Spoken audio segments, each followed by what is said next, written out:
Olá, bem-vindos ao programa Portal de Luz.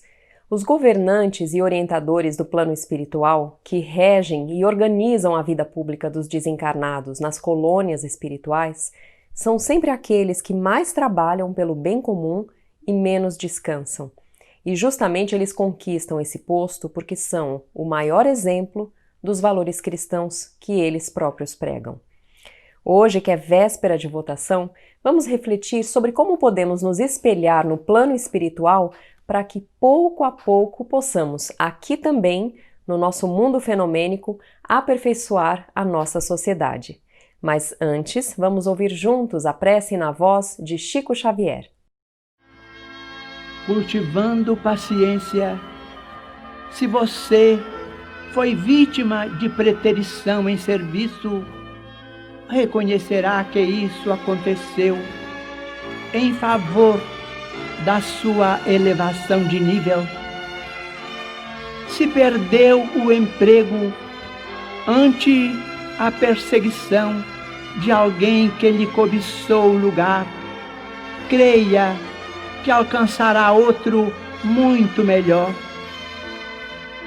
Se um companheiro lhe atravessou o caminho, atrapalhando-lhe um negócio, transações mais lucrativas aparecerão amanhã em seu benefício.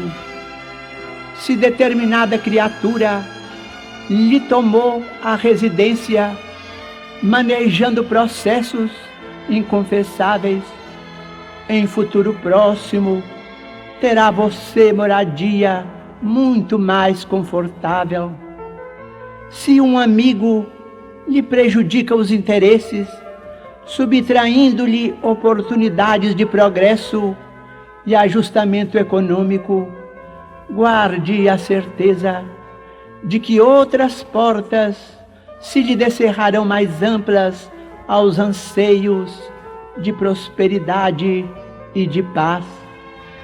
Se pessoas queridas lhe menosprezam a confiança, outras afeições muito mais sólidas e mais estimáveis surgirão a caminho, garantindo-lhe a segurança e a felicidade. Mas nunca persigas, não atrapalhes, não desconsideres, não menosprezes e nem prejudiques a ninguém, porque sofrer é muito diferente de fazer sofrer. E a dívida é sempre uma carga dolorosa para quem a contraiu. A obra de André Luiz, psicografada por Chico Xavier, descortinou para todos nós o mundo espiritual. Pudemos perceber através dos livros dele como a justiça divina opera com as suas leis perfeitas os movimentos de encarnação e desencarnação, e como aqueles que vão se elevando, ganhando uma fé mais robusta, um conhecimento maior, adquirem luz própria e vão ao mesmo tempo estendendo a mão para aqueles que ainda estão em desequilíbrio. Pudemos perceber através da obra de André Luiz como funcionam as colônias espirituais, os postos de socorro e o trabalho incessante dos benfeitores a favor daqueles que ainda vivem na ilusão. E nessa véspera de eleições no Brasil, nós gostaríamos justamente de refletir com vocês sobre como podemos nos inspirar e elevar os nossos pensamentos só observando a organização das colônias espirituais. Os governantes no plano espiritual, que regem e organizam a vida pública dos desencarnados, são sempre aqueles que mais trabalham, menos descansam e mais se dedicam ao bem-estar de todos. Orientam com amor e paciência, buscam oportunidades de trabalho no bem para cada pessoa que os procura. E justamente eles conquistam esse posto hierarquicamente superior aos demais, porque são eles o maior exemplo dos valores cristãos que eles próprios pregam. Caso contrário, como eles poderiam reger em harmonia aquele grupo de espíritos, como eles poderiam orientar com amor cada irmão. Somente porque adquiriram luz própria que se tornam merecedores de ganhar responsabilidades maiores. Vamos dar um exemplo. No capítulo 32 do livro Nosso Lar, Narcisa explica para André quem era a ministra veneranda, um dos 12 ministros do Ministério da Regeneração. Não só ela havia elaborado os jardins de Nosso Lar, que eram espaços para contemplação, prece, aulas, reuniões, conhecidas como salões verdes, como também era a entidade com maior número de horas trabalhadas em Nosso Lar. 1 milhão de horas ininterruptas. Recebeu a medalha de mérito de serviço e era a mais antiga funcionária do governo de Nosso Lar. E na ocasião do livro ela já contabilizava mais de 1000 anos trabalhando pelo bem do nosso planeta. Somente ela e o próprio governador da colônia haviam conhecido pessoalmente Jesus Cristo nas esferas superiores. Mas o maior exemplo que ela dava era a sua postura, silenciosa, discreta, jamais comentava os seus feitos e até por ser uma referência moral para todos ali, era procurada e solicitada por pessoas que vinham pedir orientações, tirar dúvidas, às vezes para assuntos corriqueiros. E mesmo ela tão ocupada, sempre os atendia com paciência, com amor, ouvia as queixas e prestava o seu auxílio. Nós percebemos em Veneranda que, aqui no nosso plano, a verdadeira autoridade de um governante também deverá um dia ser conquistada por esta alta moralidade, a capacidade de esquecer de si mesmo e pensar com amor pela coletividade. É claro que temos muito o que evoluir para aperfeiçoar moralmente a nossa sociedade, e esse é um trabalho lento porque depende da consciência de cada um, tanto dos cidadãos comuns como dos governantes. Os nossos governantes são um reflexo de nós mesmos, portanto, se ainda há tantos erros entre eles, é porque todos nós ainda somos assim.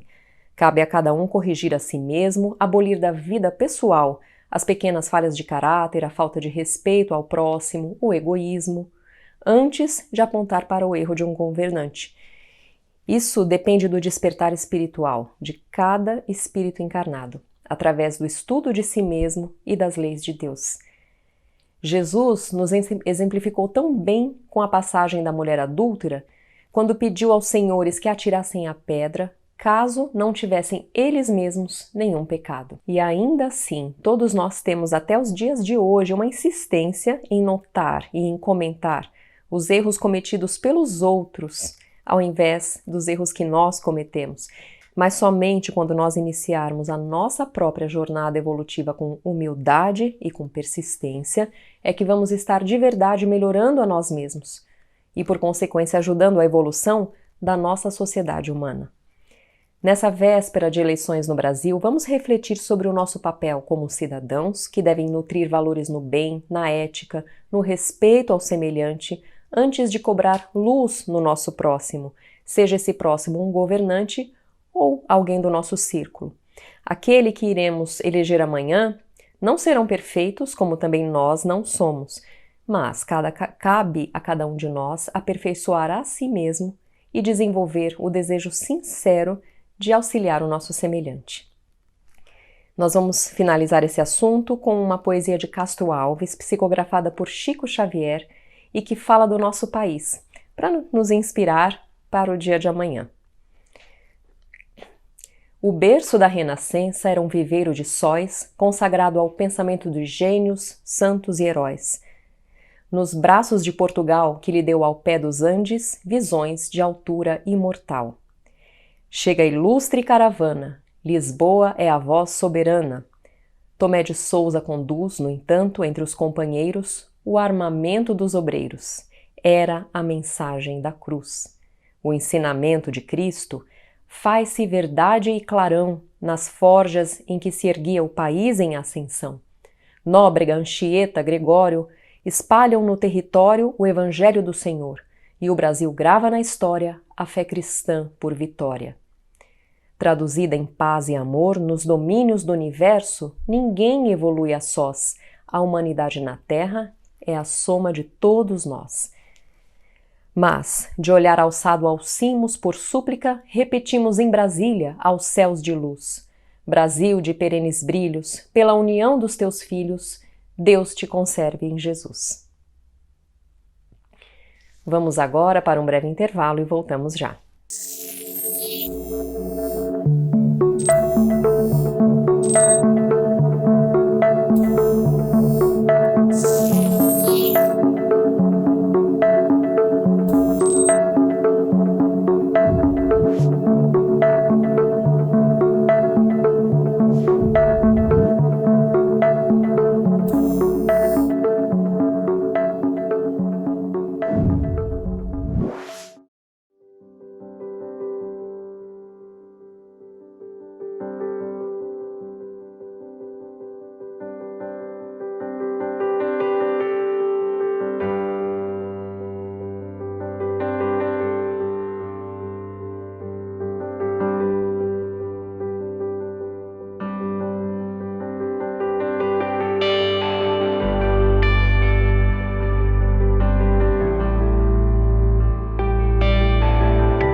E os grandes testemunhos virão agora, segundo Chico, né? Chico falou-nos, então, desse período de tribulação pelo qual nós vamos passar, né? Como a gente viu na resposta dele. Quando vier o tempo, teremos que exemplificar.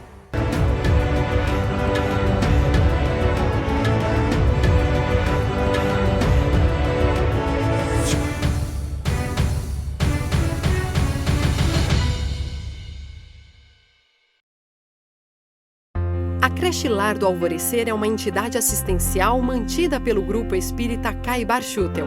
Localizada em Diadema, tem como propósito trabalhar pelo desenvolvimento de uma cultura de paz através da educação e da assistência a crianças, jovens e adultos. São 250 crianças atendidas diariamente. Conheça nossas atividades e colabore conosco pelo ideal de um mundo melhor.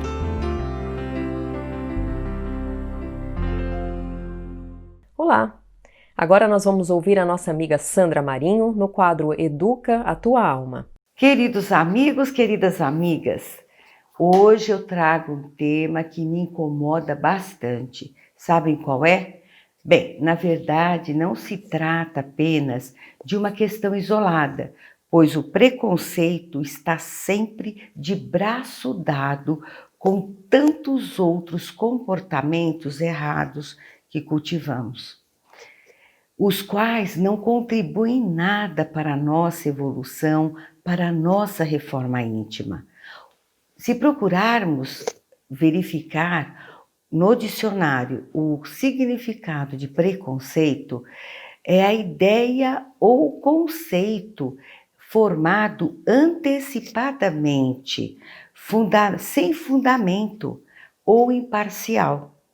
Ora, pela própria definição, preconceito por si só é desprovido de base, não tem argumentação fundamentada em qualquer premissa estruturada e concreta. Daí podemos concluir que não podemos tirar conclusões ou tomarmos decisões com base em preconceito.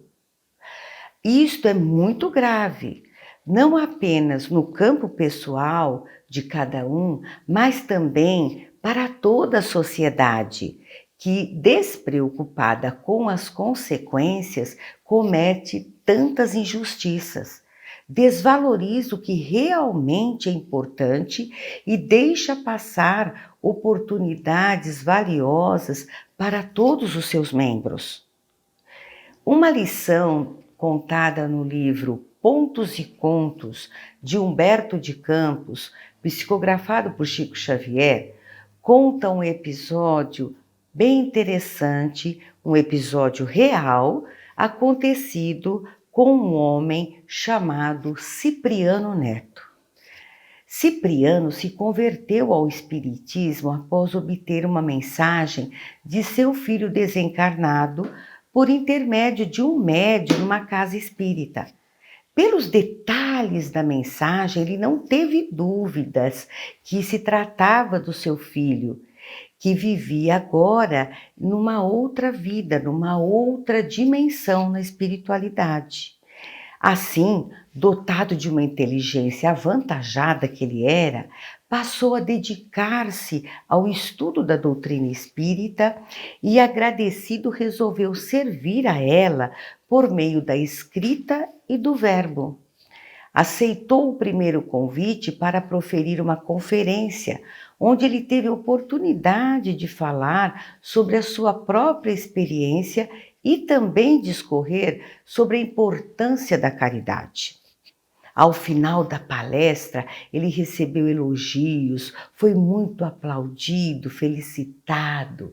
E nos círculos de amigos intelectuais, Cipriano se esmerava em convencê-los de suas novas convicções. No dia seguinte, como de hábito, o dia seguinte desta palestra, ele estava lá com seus amigos de letra, muito intelectuais, no Café Avenida, quando Cipriano foi abordado por um homem que, ao vê-lo, estendeu-lhe a mão e cumprimentou, dizendo: "Olá, meu irmão, meus parabéns, fiquei muito satisfeito com a sua palestra na conferência." Tratava-se de um homem simples, um tintureiro, velho conhecido da cidade de Jacarepaguá, de sapatos rotos, rosto suado e mal vestido. Cipriano, diante do olhar irônico dos seus colegas ali, dos seus amigos, ele ficou irado e respondeu secamente ao pobre tintureiro, que se retirou visivelmente desapontado, claro, Após esse episódio, Cipriano ficou cego e, conforme ele mesmo conta, porque este conto é próprio Cipriano que relata a Humberto de Campos lá na espiritualidade. Então vamos lá.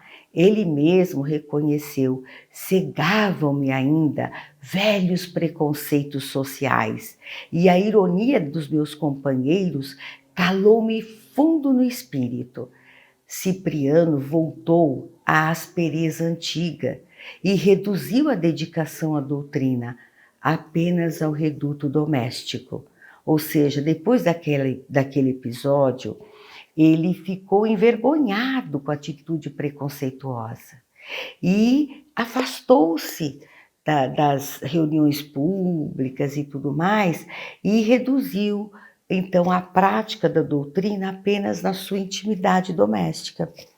Bom, longos anos se passaram e o nosso amigo desencarnou. Pelo que conta, estava consciente durante o seu velório E depois daquele primeiro torpor que o levou a um repouso compulsório, ele despertou com o objetivo de reencontrar seu filho amado que havia desencarnado bem antes dele. Saiu à procura dele e, ao avistar o mesmo aristocrático café, o Café Avenida, que costumava frequentar antigamente com seus amigos intelectuais, ele deparou com alguém que identificou como sendo nada mais, nada menos de quem? Do tintureiro, Eupídio, o nome dele, que pela envergadura distinguia-se nobre posição espiritual. Cipriano aproximou-se envergonhado e, mesmo querendo dizer algo que revelasse a sua angústia naquela hora, sem saber explicar, ele simplesmente conseguiu repetir apenas a palavra antiga que Cipriano lhe dirigiu naquela época. Então ele olhou para Cipriano e disse: "Olá, meu irmão, meus parabéns." Ao que o outro respondeu: "Ó, meu amigo, que satisfação! Venha daí, vou conduzi-lo ao seu filho." Imaginem a surpresa e a vergonha que Cipriano experimentou naquele momento. Quem iria conduzi-lo até o seu querido filho, que desencarnara muito tempo antes, era nada mais, nada menos do que aquele homem simples, sem cultura e suarento, que ele e seus amigos, todos espíritas, por puro preconceito, trataram com desprezo. Então, amigos e amigas, guardemos esta lição.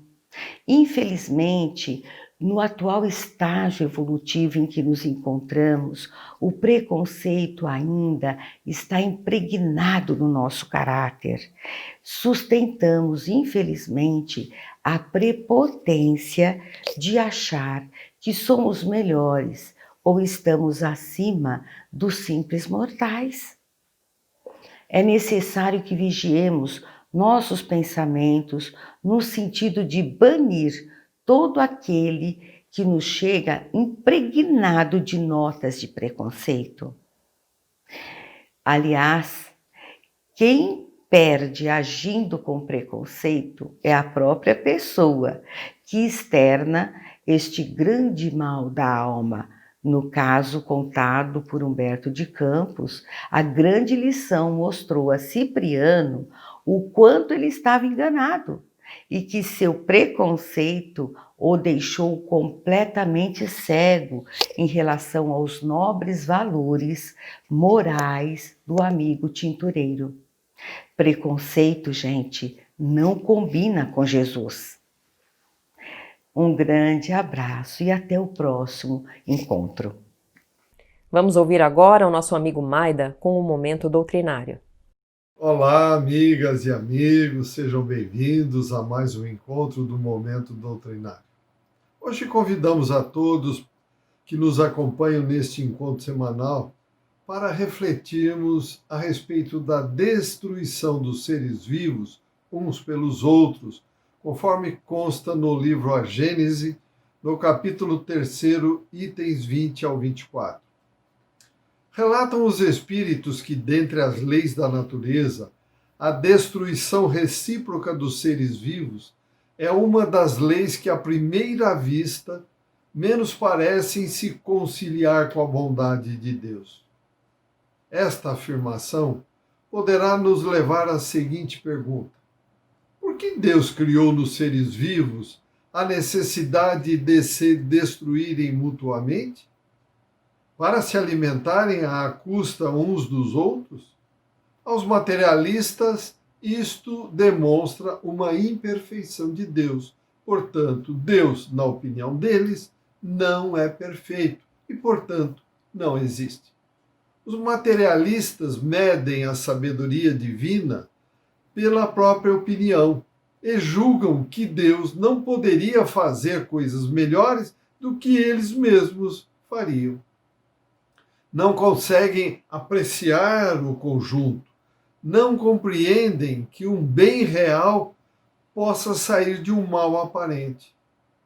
Os espíritos da codificação espírita deixam claro que só o conhecimento do princípio espiritual, quando considerado na sua verdadeira essência, aliado ao princípio da grande lei da unidade que constitui a harmonia da criação, poderá então dar ao homem a solução desse aparente mistério. Poderá ainda lhe mostrar a sabedoria providencial e a harmonia, exatamente onde os materialistas apenas veem uma anomalia e uma contradição.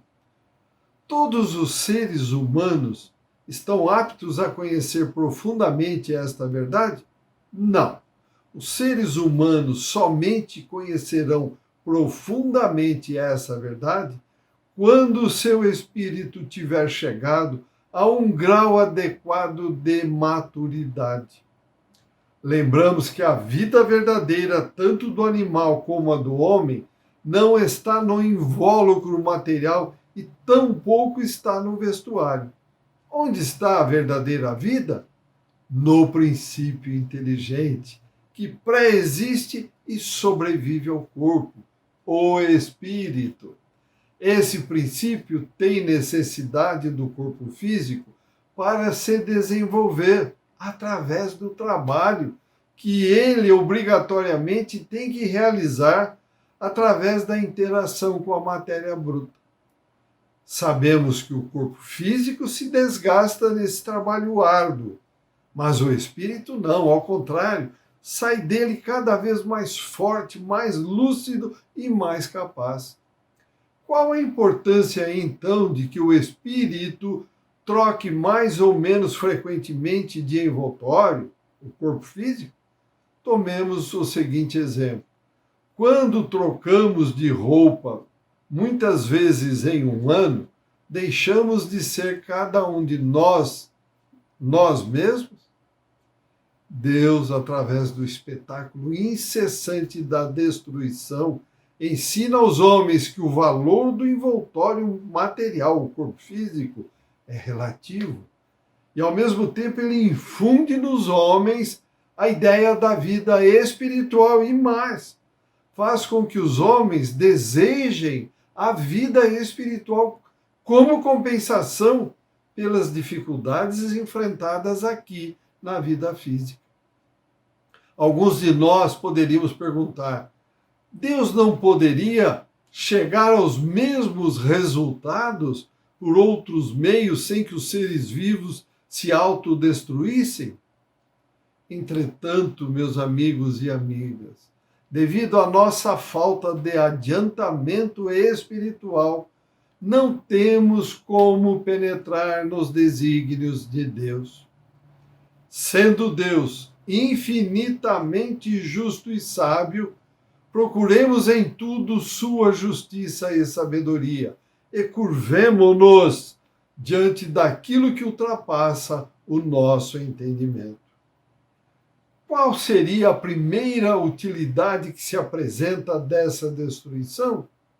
Sem dúvida, a utilidade puramente física, ou seja, os corpos orgânicos só se mantêm com a ajuda das matérias orgânicas que contêm os elementos nutritivos necessários à sua transformação.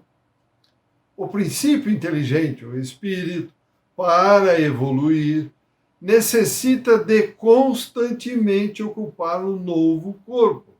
Daí a necessidade de constante renovação.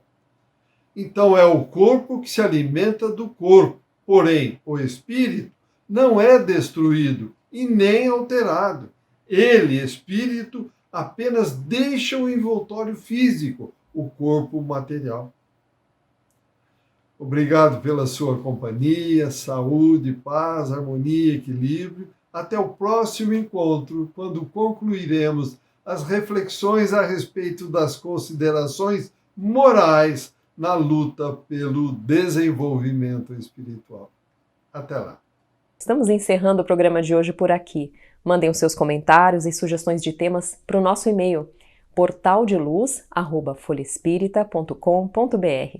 Nós estamos sempre fazendo o possível para pesquisar os temas sugeridos por vocês e trazer aqui no programa. E acessem também o nosso canal no YouTube, é Caibar Schutel, na playlist do programa Portal de Luz. Desejamos a todos vocês, a todos nós, uma boa votação no dia de amanhã. Muito obrigada e até a semana que vem.